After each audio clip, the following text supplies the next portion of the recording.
शांति। बाबा हम बच्चों को सर्वगुण संपन्न बनाते हैं। हम मनुष्य से देवता बन रहे हैं, तो देवता बनना माना ही सर्वगुण संपन्न, 16 कला संपूर्ण, संपूर्ण निर्विकारी और मर्यादा पुरुषोत्तम बनना। तो सर्वगुण में जो सबसे विशेष गुण है, आध्यात्मिक मार्ग पर अगर हम विशेष कहें तो जो भी आध्यात्म जगत में विशेष पुरुषार्थ करने वाले रहे हैं, उनका ये गुण रहा है संतुष्टता। संतुष्टता माना हर हाल में राजी। हाँ, जैसे बाबा हमें कई बार कहते हैं, जो खिलाएं, जैसे बिठाएं, जैसे चलाएं, हर बात में राजी हैं। यानी मन चैन में रहता है, मन बेचैन नहीं होता है। असंतुष्ट होने का मतलब मन अशांत हो जाता है। अगर मुझे कोई अप्राप्ति है तो मन दुखी हो जाता है, मन बेचैन हो जाता है। बाबा ने कहा संतुष्टता का आधार ब्राह्मण जीवन में सर्व प्राप्ति है। दुनिया में जो आध्यात्मिक जगत में या भक्त गण हुए हैं, उन्होंने संतुष्टता को थोड़ा अलग तरह से परिभाषित किया। उन्होंने कहा, जैसे कबीरदास जी ने कहा, गोधन गजधन बाजी धन और रतन धन खान, जब आवे संतोष धन सब धन दूरी समान। तो जिसको संतोष है, यानी जो त्यागी है, उसके लिए ये सब धन बेकार है। कहने का भाव ये है, जो भी धन संपत्ति की बात है इसमें सब आ जाता है, गोधन गजधन बाजी धन और रतन। हाँ, कितने भी रतन हैं, मूल्यवान गहने हैं, गोधन है, गजधन है। लेकिन बाबा हमें कहते हैं यहां संतुष्टता का आधार है सर्व प्राप्ति।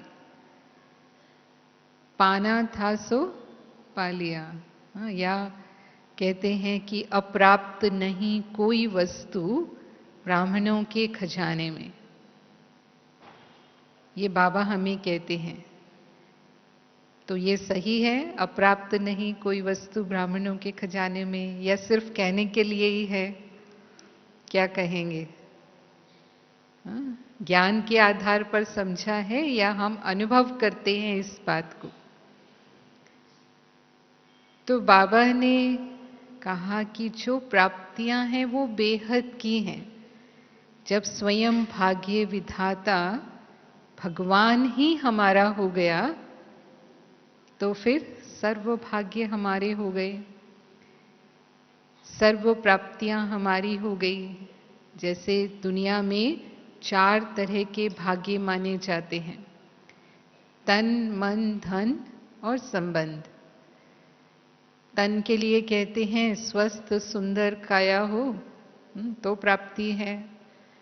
मन के लिए कहेंगे सदा प्रसन्न चित्त रहे, मन सदा प्रसन्न रहे, मौज में रहे, शांत रहे।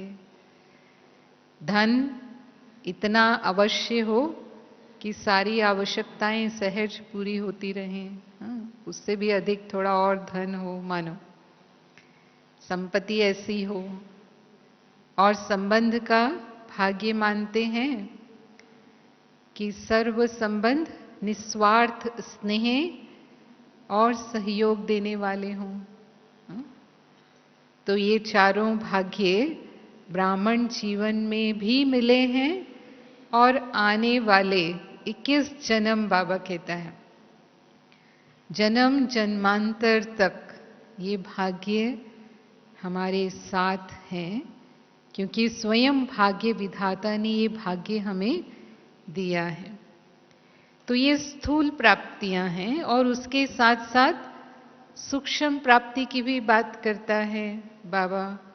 जैसे दुनिया में भी हर इंसान चाहता है उसका मान होना चाहिए, उसका थोड़ा नाम भी होना चाहिए, शान हो, नाम मान शान जिसे कहते हैं। तो ये भी नाम मान शान की प्राप्ति भी ब्राह्मण जीवन में है। लेकिन बाबा ने ये सभी हमें ज्ञान के आधार पर दिया है, क्योंकि ज्ञान धन सबसे बड़ा धन है। ज्ञान हमें त्रिकालदर्शी बनाता है, ज्ञान हमें त्रिनेत्री बनाता है, ज्ञान ही हमें सारे राज समझाता है, ऐसे ही कहेंगे। और कहते हैं जो सारे राज जानते हैं वो कभी नाराज नहीं होते। हाँ, असंतुष्ट हम कब नहीं होंगे? जब हम ज्ञान के इन सब राजों को जानते हैं, समझते हैं, वो बेहद की प्राप्ति का हमें अनुभव है। तो फिर ये हद की दुनिया की जो छोटी छोटी प्राप्तियां हैं, क्योंकि मन बुद्धि ज्यादा समय उनमें ही उलझी रहती है, बेहद की प्राप्तियां तो हम सोच ही नहीं पाते हैं।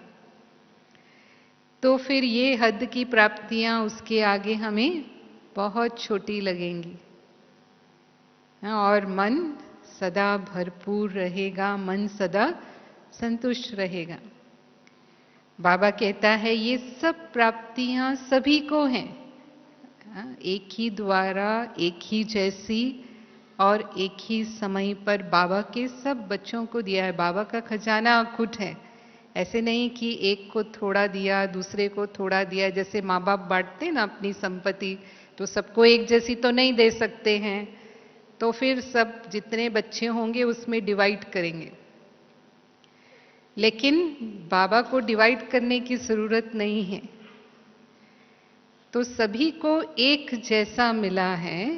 लेकिन फिर भी बाबा कहता है नंबरवार है, उसको प्राप्त करने में, अनुभव करने में नंबरवार बन जाते हैं, क्योंकि हम कितना उसे अपने अनुभव में लाते हैं उस पर निर्भर करता है।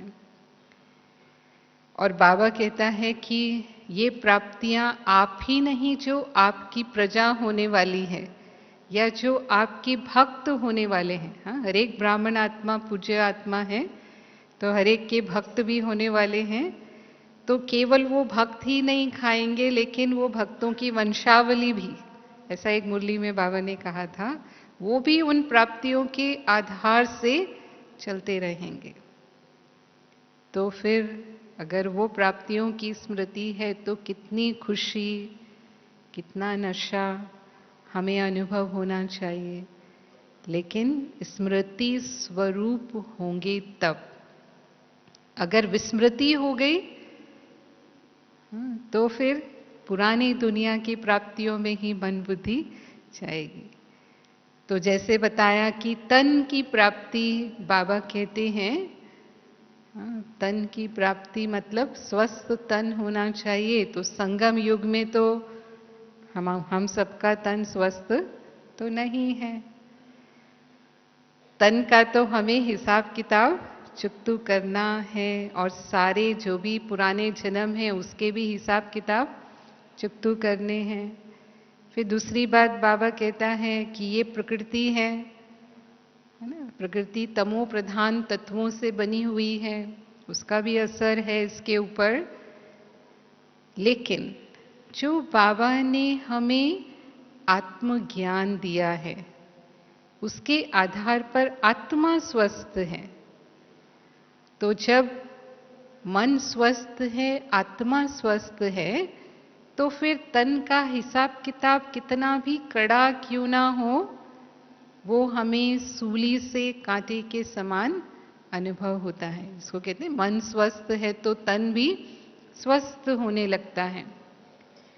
फिर बाबा ने ये भी हमें समझाया है कि भले हम सभी के शरीर या जो भी प्रकृति है वो ऊपर नीचे होती है, लेकिन अगर हम बीमारी कॉन्शियस हो जाते हैं, कई बार ऐसे होता है, यदि हम सोल कॉन्शियस नहीं हैं, आत्मा के ज्ञान को भूल जाते हैं, पूरी तरह से बॉडी कॉन्शियस हो जाते हैं या बीमारी कॉन्शियस हो जाते हैं, मानो कहीं दर्द हो रहा है तो सारे समय मेरे मन में क्या आ रहा है, मेरे घुटने में दर्द है, मेरे कमर में दर्द है। आजकल की जो कॉमन बीमारियां हैं, सिर में दर्द है मानो। और फिर न सिर्फ हम मन में सोचते हैं, चिंतन करते हैं, लेकिन दूसरों से भी वर्णन करते हैं। कितनी ही बार हम वो वर्णन करते हैं, ऐसा है वैसा है, तो हम उस बीमारी को ठीक करने की बजाय बीमारी को बढ़ा रहे हैं। अपने कर्म भोग के हिसाब किताब को हम बढ़ा रहे हैं। लेकिन यदि बीमारी आई, हम अशरीरी स्थिति का अनुभव करते हैं, बाबा की याद से हम कर्म भोग को कर्म योग में बदल कर चुकतू कर लेते हैं। एक बात और बाबा ने कही, जो आजकल बहुत सारी पैथियां निकली हैं, है ना, ये सब कलयुग की इन्वेंशन है। इसके पहले तो इतनी पैथियां नहीं होती थी, इतनी दवाइयां, इतने सब चिकित्सा के साधन हैं। आज मेडिकल साइंस कितना एडवांस हो चुका है। तो किस लिए? पता है कि कर्म भोग आने वाले हैं और उनको चुकतू करने के लिए जो सहयोग चाहिए वो ये सारे इन्वेंशन हैं। तो जो पैथी हमको सूट करती है, बाबा कहता है मैं तो डॉक्टर नहीं हूं, मैं आपका इलाज नहीं करूंगा। दुनिया में तो लोग जाते हैं किसी साधु संत के पास, उसने कुछ दिया, सिद्धि दिखाई, आप ठीक हो जाएंगे, है ना। बाबा ना तो वो सिद्धियां और ना ही कोई दवाई। डॉक्टर के पास जाएं और जो डॉक्टर दवाई देते हैं, बाबा कहता है उसको मजबूरी से नहीं खाओ, लेकिन प्यार से खा लो। वो दवाइयां ही इस कलयुग के शक्तिशाली फ्रूट हैं। जैसे फ्रूट रंग बिरंगे होते हैं, ऐसे दवाइयां भी रंग बिरंगी होती हैं। कैसे खाना है उस भाव का भी फर्क पड़ता है। तो अगर हमने बाबा की याद में उसको, ये मुझे ठीक करने वाली दवाई है, मजबूरी से नहीं प्यार से खा लिया, तो बीमारी ठीक होने की गति हमारी बढ़ जाएगी। उस कर्म भोग से हम जल्दी मुक्त हो जाएंगे। और अगर मन स्वस्थ है तो तन का दुख महसूस होता ही नहीं है। ये हमने भी कई बार अनुभव किया है। एक बार मेरा एक्सीडेंट हुआ था और मेरे सिर में गहरी चोट थी उस समय। हो सकता है कि बहुत दर्द हो सकता था मुझे, लेकिन और मैं थोड़ा समय के लिए बेहोश भी हुई थी उस समय। लेकिन जब मुझे होश आया तो क्योंकि मैं बाबा की याद में थी, अब कोई ना कोई जो भी हमारे कर्म भोग होते हैं, हिसाब किताब होते हैं, हम सबके सामने आते ही हैं, हमें यहाँ ही चुकतू करना है। तो जो भी था वो सामने आया। लेकिन मैंने ये अनुभव किया कि क्योंकि मैं सोल कॉन्शियस थी, तो ना तो मुझे जब एक्सीडेंट हुआ उस समय दर्द हुआ, और जब मैं होश में आई तभी भी मुझे कोई दर्द की महसूसता नहीं थी। और जितना समय मैं अस्पताल में थी, कभी भी मुझे दर्द जरा भी महसूस नहीं हुआ। तो जैसे ऐसे लगा कि जैसे बाबा ने अपनी गोद में ले रखा है। तो बाबा हमें इतना अच्छा अनुभव कराता है कि हम कैसे उस सहज परिस्थितियों से पार हो जाते हैं। तो तन के हिसाब किताब कई बार हमको असंतुष्ट करते हैं। ये असंतुष्ट करेंगे, अरे बीमारी हो गई, अब कौन सेवा करेगा, या हम बाबा की सेवा में कैसे सहयोगी बनेंगे। थोड़ा दिल शिकस्त होने लगते हैं, अरे शरीर ही नहीं चलता है, अब क्या करें, कैसे पुरुषार्थ करें, मैं तो सवेरे उठ ही नहीं पाती हूँ, मैं शरीर इतना कमजोर है, थका थका रहता है। मैं एक बात बता रही हूँ किस तरह से हम मन में व्यर्थ संकल्प चलाते हैं अपने शरीर को लेकर के और असंतुष्ट हो जाते हैं। लेकिन तन किसका है? मेरा है या बाबा का है? कहा ना, तन मन धन सब कुछ तेरा। तो बाबा ने मुझे ये तन सेवा के लिए दिया है। अगर कोई भी तन की बात मुझे परेशान कर रही है तो मुझे किसको दे देना है? बाबा ये आपका तन है, आपको कैसे चलाना है आप जानो। और हम निश्चिंत हो जाएंगे, नहीं हो जाएंगे? हल्के हो जाएंगे, नहीं हो जाएंगे?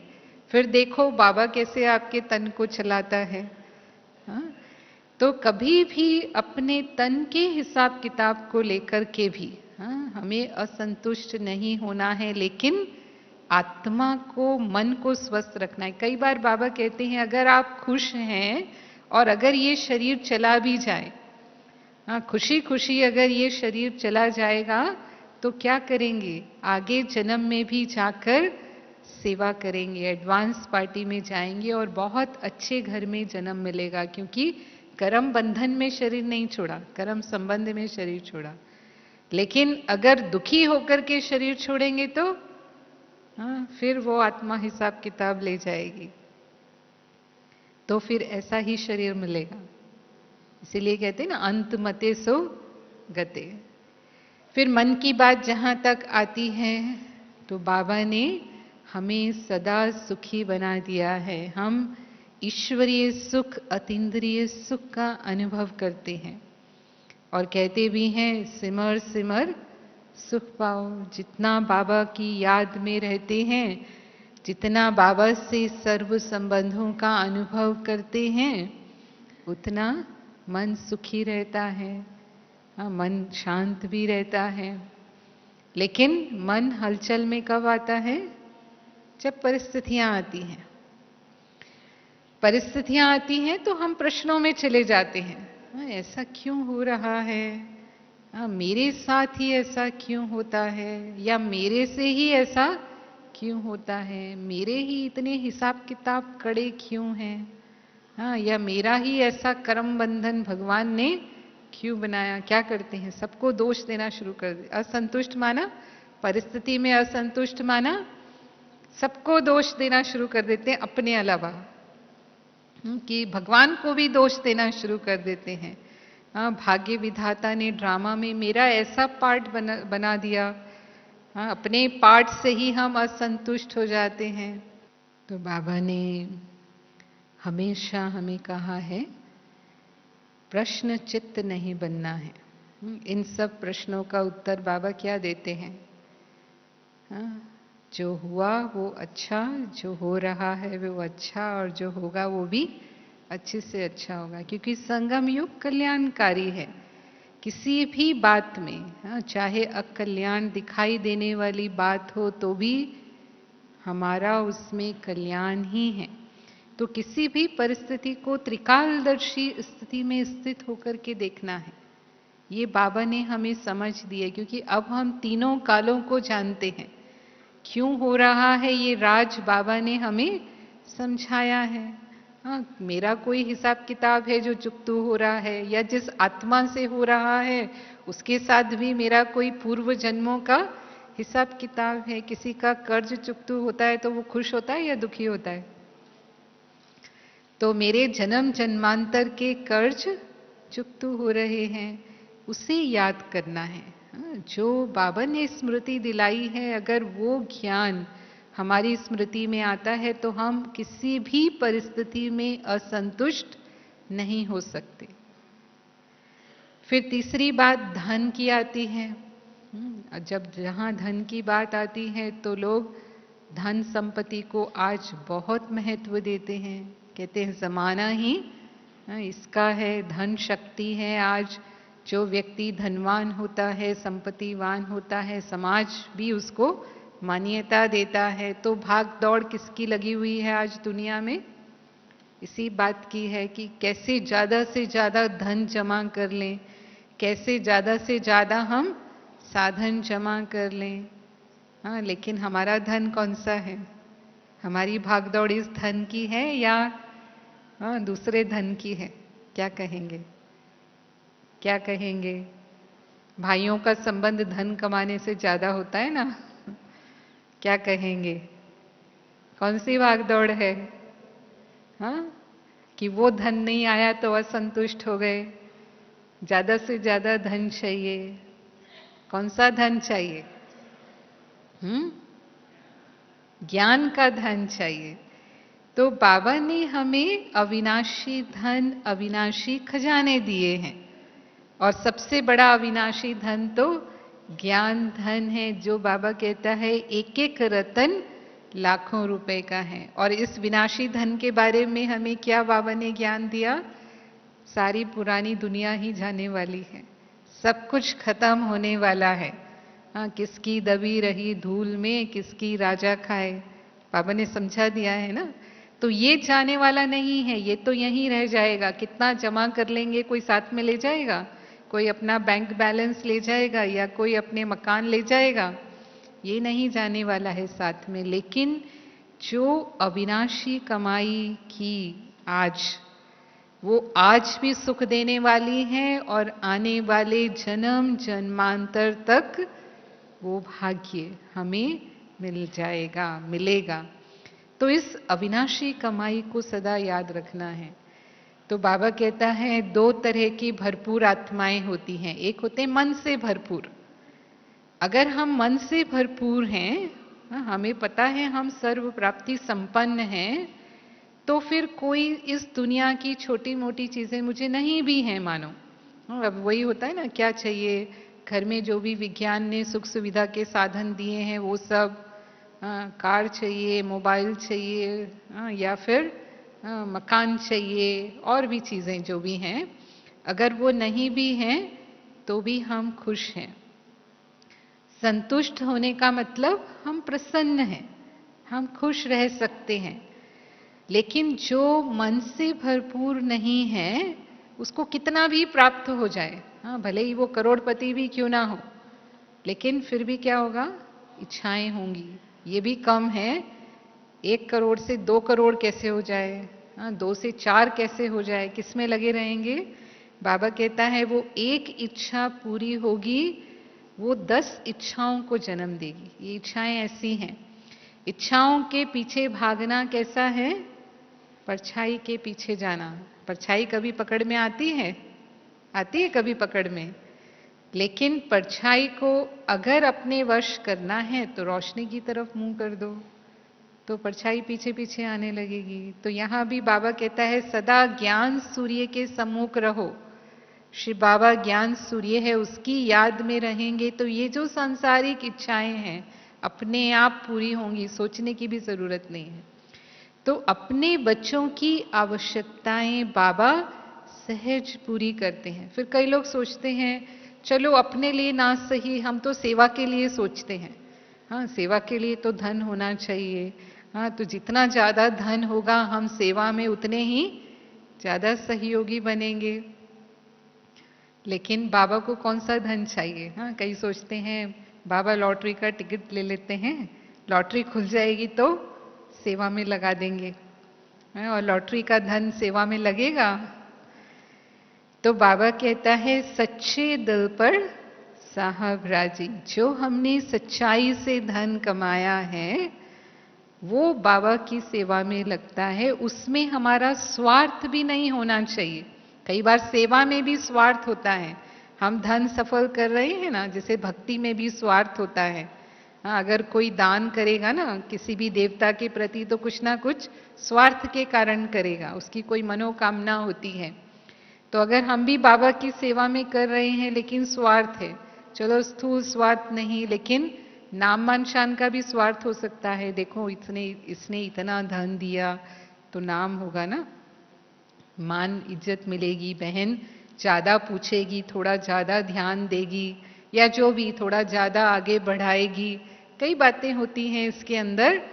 तो अगर हमने इस भावना से भी उस धन के लिए सोचा तो बाबा कहता है फिर बाबा न तो वो जमा होगा और ना ही बाबा सहयोगी बनेगा।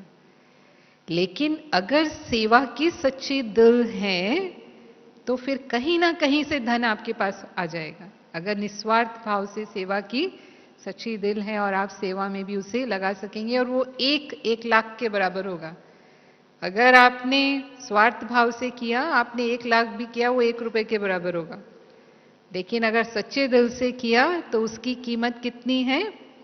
तो बाबा भाव को देखता है, क्या कर रहे हैं आप, कितना कर रहे हैं, उसको नहीं देखता है। मेरे को याद है एक बार मैं शुरू में जब सेंटर पर सेवा में रहने के लिए आई थी, तो मैं जिस सेंटर पर रह रही थी वो बहुत छोटा सेंटर था, ज़्यादा भाई बहनें भी नहीं थे वहाँ पर, एक गाँव मतलब कस्बा था वो। और वहाँ रैली आने वाली थी, एक यूथ रैली आने वाली थी, और एक बहन और थी जो पहले से थी उस सेवा केंद्र पर, और मैं भी रह रही थी। मैंने मेडिकल पास किया था, मेरी वहाँ पोस्टिंग हुई थी, तो हॉस्पिटल में काम करने के हिसाब से, और क्योंकि मेरा समर्पित जीवन का लक्ष्य था, तो मैं सेंटर पर ही रहने लगी वहाँ बहन के पास। तो स्थिति पता थी सेंटर की कि हाँ, इतना सक्षम नहीं है सेवा केंद्र की एक रैली आए यहाँ, रैली के भाई बहनें यहाँ रहें और हम इतने सेवा के प्रोग्राम कर पाएं। तो थोड़ा सा ये विचार चल रहा था हम दोनों में कि कैसे होगा ये सब। और ऐसे ही भाई बहनों की एक मीटिंग की, और उसमें किसी ने कहा कि हमारे उनके कनेक्शन के होते ना, कोई संपर्क वाली आत्माएं होती हैं, तो वो ऐसा कुछ करना चाहते हैं, आप उनसे बात करके देखो। मतलब अपना धन वो सफल करना चाहते हैं, अगर कोई ऐसा सेवा का कार्य हो। कईयों के पास बहुत धन होता है, लेकिन वो देखते हैं कि सही व्यक्ति सही स्थान पर मेरा धन सफल हो तो वो करेंगे, नहीं तो नहीं करेंगे। तो फिर उनसे बातचीत हुई और पूरा रैली का खर्चा उठाने के लिए वो तैयार हो गए। तो देखिए बाबा कैसे किसी को निमित्त बना देगा। हम सोचते हैं हम कैसे करेंगे, हम कोई संकल्प कर सकते हैं, लेकिन अगर वो सच्ची दिल है बाबा के कार्य में, तो कोई ना कोई आत्मा निमित्त बन जाती है। और ऐसे बहुत भाई बहनों के ये अनुभव रहते हैं सेवा में कि मन न चित, हम सोचते भी नहीं हैं और बाबा कैसे करा लेता है अपना कार्य। और जैसे बात किया, हमारा जो विशेष धन है वो तो ज्ञान धन है। तो बाबा कई बार कहते हैं अंत समय जब होगा, बाबा ने बहुत बार बताया अंत समय, विनाश के समय पर खाने को भी नहीं मिलेगा। जरूरी नहीं है कि आपको दाल रोटी भी मिले। अभी तो आराम की दाल रोटी बाबा की याद में प्यार से खाते हैं, ऐसे कहते हैं ना, दाल रोटी खाओ प्रभु के गुण गाओ, है ना। तो भले ही हम बहुत पकवान नहीं, आजकल तो डॉक्टर भी पकवान नहीं खाने देते हैं। 36 प्रकार का भोजन जो भोग लगाते हैं देवताओं को, ऐसा भोजन तो आजकल डॉक्टर खाने नहीं देते हैं। वैसे ही कहते हैं रूखी रोटी खाओ मानो। तो बाबा की याद में हम ब्रह्मा भोजन खाते हैं, लेकिन हो सकता है अंत समय में ऐसी परिस्थितियां हों, तो बाबा ने कहा तभी भी आपके चेहरे खुशी में चमकते रहेंगे। हाँ, खाना ना मिले खाने को तो भी खुशी में चेहरे चमक सकते हैं। हाँ, कौन सी खुशी?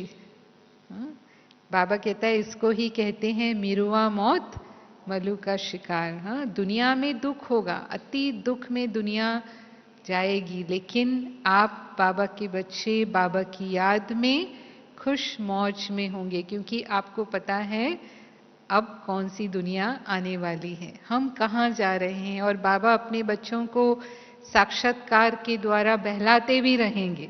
उस समय बाबा ने कहा ना, अंत समय में बहुत सभी आत्माओं को साक्षात्कार भी होते रहेंगे। तो ये वो शक्ति है ज्ञान धन की, लेकिन हमें उसका स्मृति स्वरूप बनना है। जितना हम स्मृति स्वरूप बनते रहेंगे, उतना हम जीवन में संतुष्टता का अनुभव सहज करेंगे, क्योंकि सर्व प्राप्तियों का हमें स्मृति है, याद है वो, और उसे हम समय पर यूज करते हैं, है ना। ज्ञान धन है, गुणों का खजाना है, शक्तियों का खजाना है, समय का खजाना है। ये अविनाशी खजाने हैं, ये धन है जो बाबा ने हमें दिए हुए हैं। इन्हें हमें यूज करना है अपने ब्राह्मण जीवन में। और जहां तक संबंधों में संतुष्टता की बात आती है, तो यहां भी हम ब्राह्मण आत्माएं हैं, ये हमारा ईश्वरीय परिवार है, दैवी परिवार है। और हम जानते हैं कि ये सभी हमें 84 जन्मों के बाद फिर से उस स्मृति से मिले हैं। बाबा ने सबको एक परिवार के सूत्र में बांधा है। ये सर्वश्रेष्ठ आत्माएं हैं, ये पूज्य आत्माएं हैं। अगर ये स्मृति रहती है तो क्या होगा, सबके प्रति स्नेह रहेगा और सबसे हम बहुत मीठे रहेंगे, क्योंकि हम इतनी ऊंची नजर से अपने परिवार को देखते हैं। लेकिन कहां ना कहां बाबा कहता है, जब पुराने संस्कार इमर्ज हो जाते हैं, माया के संस्कार इमर्ज हो जाते हैं, तो फिर टकराव शुरू हो जाता है। जहां पुराने संस्कार, ईश्वरीय संस्कार आएंगे तो बाबा कहता है दूध पानी क्या वो शीरखंड होकर रहेंगे। हाँ, और अगर पुराने माया के संस्कार आएंगे तो लून पानी हो जाएंगे। तो फिर हम असंतुष्ट होते हैं, ये ऐसा क्यों करते हैं, ये ऐसा क्यों बोलते हैं, इसने मुझे 10 लोगों के सामने मेरी इंसल्ट कर दी, मेरे को गाली दे दी। करते ही नहीं करते? किसी ने मेरे ऊपर गुस्सा किया, तो बाबा कहता है कोई ऐसा करे फिर भी मैं संतुष्ट रहूं, ऐसा हो सकता है? हो सकता है? नहीं हो सकता। हाँ, संतुष्टता का गुण तो तभी कहेंगे परिस्थिति ही नहीं आए और संतुष्ट है, तब तो उस गुण की परख नहीं है। लेकिन कोई परिस्थिति पैदा कर रहा है फिर भी मैं संतुष्ट रहूं, हाँ, वही ज्ञान की शक्ति है। यही मैंने कहा ना कि हमारी संतुष्टता राज को जानने से है, क्योंकि हमने सब राजों को समझा है, इसीलिए हम नाराज नहीं होते। तो क्या राज हमने समझा यहाँ पर? वो आत्मा अगर मुझे गाली दे रही है, अगर वो मुझे गुस्सा कर रही है, तो 2 बातें हैं। एक तो पूर्व जन्म में मैंने कहीं उसको गाली दिया हुआ है, जरूर मैंने उसका कहीं अपमान किया हुआ है, तो वो हिसाब पूरा हो रहा है। तो हमने पहले भी कहा कि कर्ज पूरा हुआ तो मुझे खुश होना चाहिए, तो असंतुष्ट होने की बात नहीं। और दूसरी बात, वो मेरा टेस्ट पेपर भी है, मुझे पास होना है, न सिर्फ पास होना है लेकिन पास विद ऑनर होना है। बाबा ने कहा कि अगर हम बाबा के पास हैं तो किसी भी परिस्थिति को हम सहज पास कर लेंगे। अगर बाबा मुझे याद है तो वो शक्ति, वो सहन शक्ति मेरे अंदर आ जाती है। तो सहन शक्ति बाबा की आज्ञा है। बाबा ने हमें कहा ना सहन करो, तो अगर मैंने बाबा की दुआएं मानी, बाबा की वो आज्ञा का पालन किया, तो मुझे बाबा की दुआएं मिलने वाली हैं, है ना। और आगे के लिए मुझे सदा के लिए ऐसे पेपर में पास होने की पावर मिल जाती है। तो फिर सबसे कठिन कई बार होता है इन परिस्थितियों को सहन करना। इतनी फीलिंग में आ जाते हैं, इतना मूड ऑफ हो जाता है, इतने नाराज हो जाते हैं कि उसका शक्ल भी नहीं देखना चाहते, बात करना नहीं चाहते। होता है, नहीं होता है? तो पास्ट इज पास्ट, हाँ, जो हो गया वो खत्म, हिसाब किताब। बाबा कहता है मुझे रहम दिल बनना है। हाँ, जैसे बाप क्षमा का सागर है, ऐसे बाबा हमारे अवगुणों को कभी चित्त पर रखते हैं? कैसे भी हैं हम, फिर भी बाबा से हमें प्यार मिलता है। तो ऐसे ही मुझे हर आत्मा के प्रति क्षमा का सागर बनना है, यानी उनकी गलतियों को क्षमा करना है ना। लोग गलती करते हैं, लेकिन क्योंकि हम कोई भी संपूर्ण नहीं है, हम सभी पुरुषार्थी हैं, कभी हम गलती करते हैं, कभी दूसरे गलती करते हैं, कहीं ना कहीं किसी ना किसी से गलती होती ही रहती है। लेकिन मुझे संतुष्ट रहने के लिए बाबा ने कहा, यदि वो आत्मा अपनी तमो प्रधानता का पार्ट बजा रही है, मानो उस समय उसके रावण के संस्कार इमर्ज हो रहे हैं, ऐसे ही होगा। माया के संस्कार माना रावण के संस्कार, तो मुझे क्या बनना है? जैसे मानो कहाँ आग लगी है, तो फायर ब्रिगेड वाले जो आग बुझाने वाले होते हैं वो क्या करते हैं? अपना आग बुझाने का कर्तव्य करते हैं, वो अपना कर्तव्य भूल नहीं जाते हैं। तो हम कौन हैं? हमारा कर्तव्य क्या है? हम बाबा के बच्चे, रहम दिल कल्याणकारी हैं। तो उस स्थिति में मेरा फर्ज क्या है? उस आत्मा के प्रति रहम करना, उसके प्रति शुभ भावना रखना। तो हम असंतुष्ट होंगे या उसको सहयोग देंगे? हाँ, उनके उन संस्कारों को परिवर्तन करने में अगर मैंने उसको क्षमा किया, सहन किया, तो आगे के लिए उसके परिवर्तन में हम सहयोगी बन जाएंगे और हमारी मार्क्स जमा होंगी, क्योंकि हमने बाबा की आज्ञा का पालन किया, हमने सहन किया। इसलिए बाबा कहता है सहन करना माना मरना नहीं। कई बार लोग कहते हैं कितना सहन करेंगे, हाँ, हमको ही मरना है क्या, हमको ही झुकना है क्या? तो बाबा कहता है झुकना माना उड़ना। भगवान की डेफिनेशन ही अलग है। और सहन करना माना सहनशाह बनना। हाँ, सहन करना माना हाँ भाग्यवान बनना।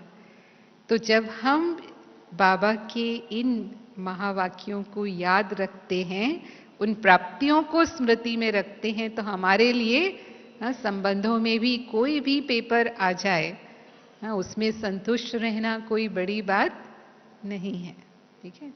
फिर जहां तक नाम की बात आती है, सूक्ष्म प्राप्तियों में जो असंतुष्टता होती है, तो कई बार हम देखते हैं हम तो बहुत योग्य हैं। अगर योग्य नहीं है तो हम ज़्यादा नहीं सोचते हैं, लेकिन अगर हमें लगता है कि हम तो बहुत योग्य हैं, हमारे अंदर इतनी क्वालिटीज़ हैं, लेकिन फिर भी बहन कभी भी हमें पूछती भी नहीं है, कभी सेवा में मेरा नाम लिया ही नहीं जाता है। मानो हो सकता है मेरा किसी आत्मा के साथ हिसाब किताब है, सबके साथ ऐसा नहीं होता है, लेकिन होता है कोई कोई आत्मा के साथ हमारा कोई ऐसा हिसाब किताब होता है और वही निमित्त होती है। और जब ऐसा कोई अवसर होता है तो वो आपका हिसाब किताब सामने आ जाता है। तो बाबा कहता है अगर मानो ऐसा हो रहा है कि आपका नाम होना चाहिए, आप योग्य हैं, लेकिन नहीं हो रहा है और आप संतुष्ट हैं, तो बाबा के दिल में आपका नाम सदा है। विजय माला में आपका नाम पहले होगा। उस आत्मा से पहले आपका नाम होगा। ठीक है। तो अगर इस राज को हम जानते हैं तो भी कोई हमारे साथ ऐसा करेगा तो हम नाराज नहीं होंगे।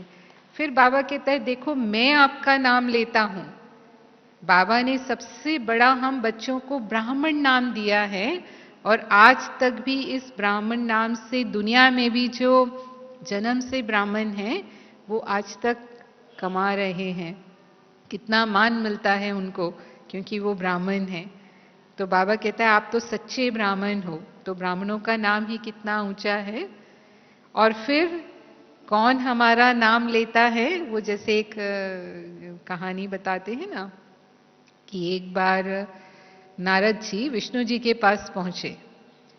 तो विष्णु जी एक डायरी पढ़ रहे थे।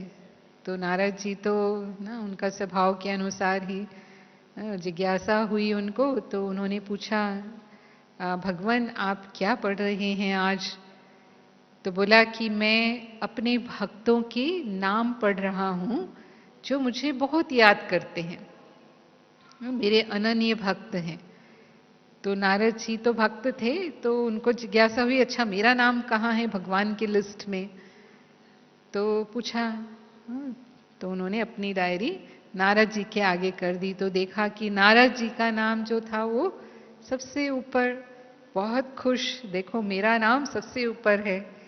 फिर देखा हनुमान जी, क्योंकि हनुमान जी भी बड़े भक्त माने जाते हैं, वो भी हमेशा दिखाते ना अपना सीना खोल के कि राम उनके दिल में बसे हुए हैं। तो उन्होंने देखा लेकिन हनुमान जी का नाम तो सबसे नीचे है। अब वो रह भी नहीं सकते है ना, वो हमेशा इधर की बात उधर करते हैं। तुरंत पहुंच गए हनुमान जी के पास कि देखो मेरा नाम सबसे ऊपर था, आपका नाम सबसे नीचे। हनुमान जी कुछ नहीं बोले। फिर दूसरे दिन जब वो विष्णु जी के पास पहुंचे तो देखा आज भी वो एक डायरी पढ़ रहे हैं, लेकिन वो छोटी सी डायरी है। फिर पूछा भगवान आज भी आप डायरी पढ़ रहे हैं, आज क्या पढ़ रहे हैं?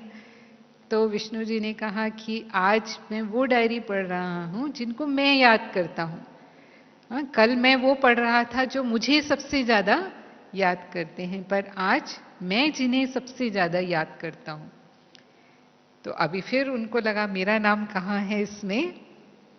तो उन्होंने विष्णु जी ने उनको डायरी दे दी। तो देखा कि उसमें हनुमान जी का नाम सबसे ऊपर और नारद जी का नाम सबसे नीचे।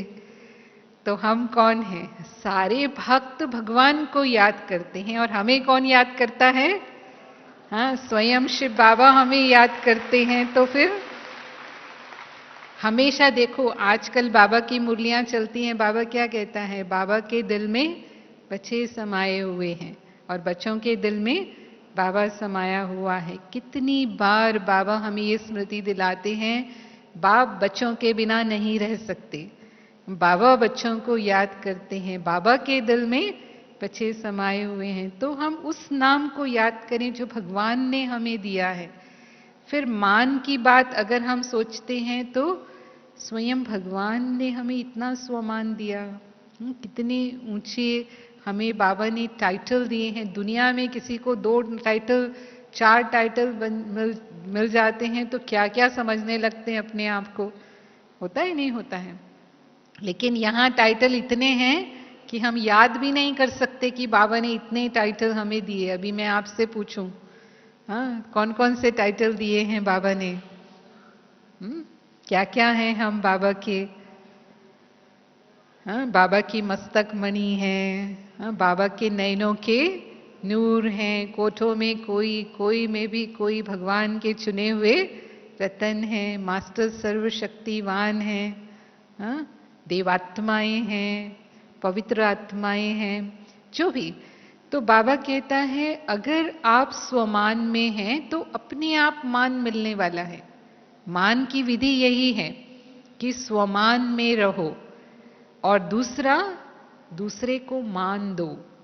जैसे बाबा हम बच्चों को कितना मान देते हैं, बाबा हम बच्चों को कितनी ऊंची नजर से देखते हैं, तो हम भी बाबा को बहुत प्यार करते हैं, बाबा को हम मान देते हैं।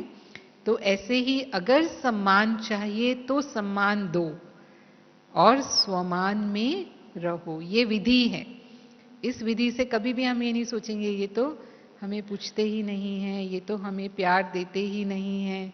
कई बार हम दुनिया की आत्माओं से असंतुष्ट हो जाते हैं। ब्राह्मण परिवार में तो हमें मिलता है, लेकिन हमारे रिश्ते नाते संबंधी है ना, वो हमारे लिए कुछ ऐसा, क्योंकि हम बाबा के ज्ञान में चलते हैं तो उनसे तो अलग हो जाते हैं थोड़ा, हमारी दिनचर्या अलग चलती है कई बार।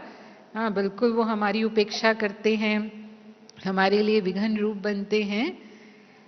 हम उनसे प्यार की अपेक्षा करते हैं, हमें प्यार नहीं मिलता है, नहीं मिलेगा, क्योंकि उनके पास है ही नहीं। देना किसको है? वो मुझे दे या मैं उनको दूं? क्या कहेंगे? हमें उन्हें प्यार देना है। हाँ? जैसे हम कहते हैं ना, कोई बैटरी डिस्चार्ज हो गई है, उसके अंदर पावर ही नहीं है तो क्या काम करेगी वो? उनके अंदर प्रेम की शक्ति है ही नहीं, उनके अंदर शांति की शक्ति है ही नहीं, उनके अंदर सुख है ही नहीं, तो वो आपको क्या देंगे? अब बाबा ने हमें भरपूर किया है। हम मास्टर शांति के सागर हैं, हम मास्टर प्रेम के सागर हैं, तो मुझे देना है, देते जाना है। एक बार बाबा ने कहा था कि प्रेम के लोटे नहीं बन जाना। लोटा में थोड़ा सा पानी होता है ना, जल्दी खत्म हो जाता है, तो हमारा प्रेम भी ऐसा ना हो। हाँ, इसने एक बार मुझे कहा ना तो मैंने इसको कुछ नहीं कहा, फिर भी मैंने प्रेम से बात की। पर अब 10 बार ये ऐसा करेंगे तो कब तक? तो क्या हो गए हम? हाँ, प्रेम के सागर तो नहीं हुए। तो वो हमारा लक्ष्य है कि बाबा ने जो हमें दिया है वो सब आत्माओं को मुझे देना है, और हम देंगे तो अपने आप वो मेरे पास आने वाला है। फिर शान की बात तो बाबा कहते हैं बाप का दिल तख्त नशीन होना ये सबसे बड़ा शान है। हम बाबा के दिल तख्त नशीन बच्चे हैं तो प्राप्ति हो गई, सूक्ष्म प्राप्तियां भी हमें हैं। इनसे हमें संतुष्ट रहना है। दुनिया में हद का नाम मान शान मिले या ना मिले उसकी हमें परवाह नहीं करनी है, लेकिन बेहद की प्राप्ति में हमें रहना है, उसके स्मृति स्वरूप बनना है। तो फिर संतुष्ट रहने के लिए क्या करना है? क्या करना है?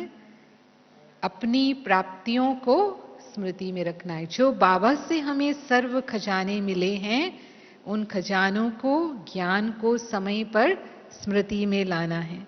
तो फिर हम किसी पर भी दोष नहीं रखेंगे, है ना बाबा पर दोष रखेंगे, ना ड्रामा पर दोष रखेंगे, हाँ, या फिर हम व्यक्ति पर भी दोष नहीं रखेंगे कि ये व्यक्ति का स्वभाव संस्कार ऐसा है। स्वयं पर भी कई बार हम असंतुष्ट हो जाते हैं। स्वयं पर असंतुष्ट होते हैं, हाँ, अपने पुरुषार्थ के लिए कि अरे मैं इतना करना चाहती हूँ लेकिन कर नहीं सकती हूँ, या जो भी मेरी कमजोरी का संस्कार दूर करने की मैं कितनी मेहनत कर रही हूँ लेकिन मेरा संस्कार तो बदलता ही नहीं है, मुझे लगता ही नहीं है कि मैं बदल पाऊंगी। तो क्या हो गए? अपने आप से असंतुष्ट हो गए। तो अब स्वयं पर भी दिल शिकस्त नहीं होना है। बाबा ने कहा हमेशा सोचो, मैं सर्वशक्तिवान बाप की बच्ची, मास्टर सर्वशक्तिवान हूं। जब वो मेरे साथ है तो मेरे लिए कुछ भी असंभव नहीं है। सदा समझो कल्प पहले मैं विजयी बनी थी, आज भी हूं और सदा मुझे बनना है। हर कल्प कल्प की मैं विजयी आत्मा हूं। ऐसी बातें अपनी को स्मृति में दिलाओ, दिल शिकस्त की बातें नहीं। ये सोचना मैं कर सकती हूं नहीं कर सकती हूं, दिल शिकस्त होना है।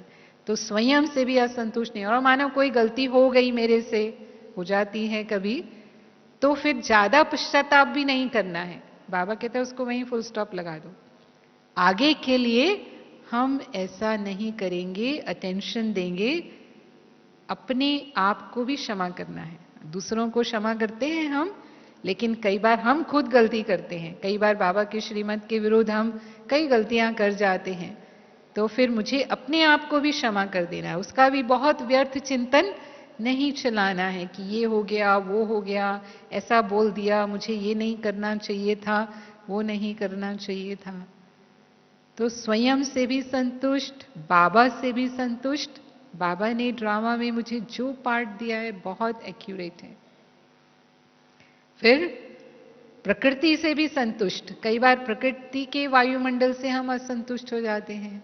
बाबा कहता है उस प्रकृति के वायुमंडल को भी हम पावन बनाने वाली आत्माएं हैं। हमारी वृत्ति से वाइब्रेशन बनते हैं, उससे वायुमंडल बनता है। तो ये मेरा कर्तव्य है कि मुझे उसे पावन बनाना है। कहीं प्राकृतिक आपदाएं आती हैं, मेरा फर्ज है मुझे सहयोग देना है। हाँ, उसको लेकर के भी मुझे असंतुष्ट नहीं होना है। तो हम ये स्मृति में रखेंगे तो सदा संतुष्ट रहेंगे। और संतुष्टता की निशानी प्रसन्नता है।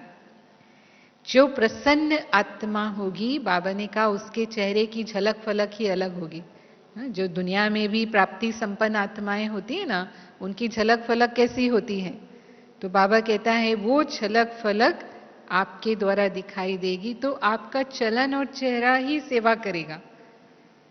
बोलकर आजकल वाणी के द्वारा इतना प्रभाव नहीं पड़ता है, लेकिन हमारे चेहरे और चलन के द्वारा, स्वरूप के द्वारा वो सेवा हो कि सदा ही प्रसन्न चित आत्माएं हैं, सदा ही संतुष्ट आत्माएं हैं। इन्हें ऐसा बनाने वाला कौन?